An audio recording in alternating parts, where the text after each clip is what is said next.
This is how you can disable Wi-Fi for certain apps on your Android. So if you're new here and first time on Foxtecc, subscribe and we can get into it. So you probably heard about some third-party apps and solutions which could get the job done, but you don't even have to do that or download anything, as this feature is part of the built-in settings for most devices. So you can go to your settings, and in the main section you can find connections at the top where you can manage Wi-Fi, Bluetooth, and so on.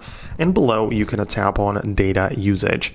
This gives you a nice chart of the usage of mobile data, so you can see it visually in there. But the option I want you to click on is allowed networks for apps.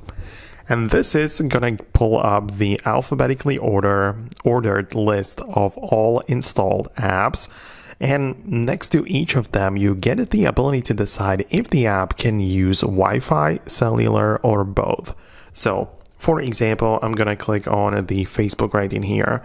By default, it says mobile data or Wi-Fi. So it doesn't matter which network I'm connected to. But if I don't want this to access Wi-Fi, I can click on a mobile data only, meaning that Facebook will literally not work unless I'm using the cellular 5G, 4G, whatever connection. But on the Wi-Fi, it's just not going to be usable. So you might want to do it for various different reasons, but that's where you can find it inside of the settings. And as I said, it's simple and it doesn't require any third-party app or a really long setup. So I hope that I was able to help you out and explain it. And if you're new here on Foxtecc, subscribe and you'll never miss anything important.